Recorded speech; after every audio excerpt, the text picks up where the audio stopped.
There are always some things in your wish list that gets pushed back and back.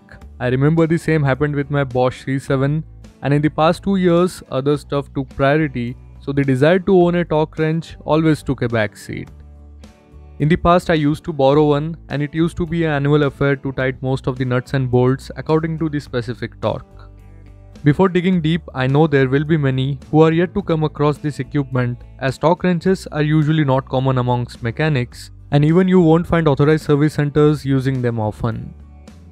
In easy words, a torque wrench allows you to limit or set the desired or recommended torque required to tighten a nut or bolt, as it is a known fact that a loose or over-tightened bolt can create complications. Excess torque applied to tighten the front axle of a motorcycle can squeeze the forks in, and similar stuff can be observed on the swing arm bolt and the rear axle bolt.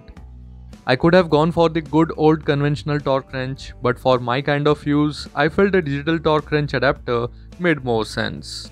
With its small size and host of features, I couldn't resist my heart for this pebble.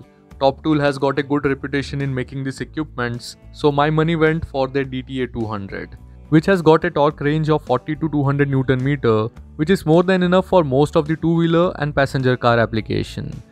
This one is a half-inch adapter that works flawlessly with my Stanley half-inch drive socket set. I have seen people taking out their anger on lug nuts by torquing them way over the limit. My manufacturer recommends 85 Nm, where we should avoid taking it above 100 Nm, keeping the 20% tolerance in mind.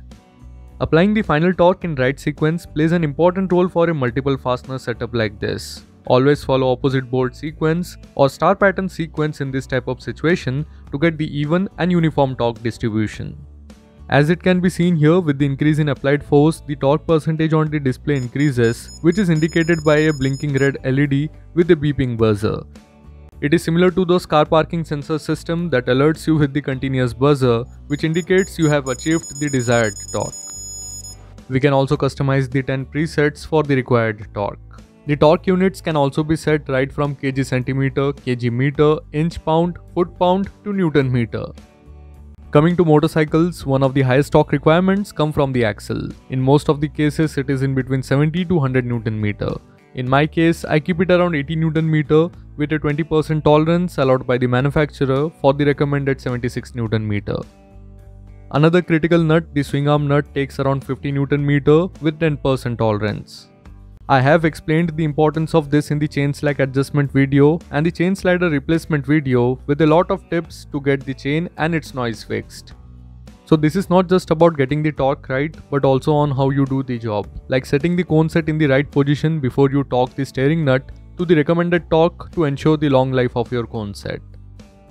Amongst other stuff, Top Tool provides a good PE carrying case for the torque adapter. This might be one of the few videos on the net where you get to see the box at the end of the video. Moving ahead, we also get a calibration certificate, which is really important for a precision device like this, where we can use it for around 5000 times with the present calibration. If anyone from Top Tool is watching this video, then please let me know how can I get it calibrated in the future. In other stuff, being an electronic equipment, it runs on a 3V CR2032 battery that claims to have a 50-hour battery life. Let me know in the comment section if you want a detailed guide on how to use a torque wrench and how to set up this adapter and use features like peak mode and other stuff. Overall, it's a nice feeling to have something which you always wanted and then you get it with some additional features. But this won't stop me from sharing a pros and cons video in the future. So that's it for this video, and I hope you guys have liked it.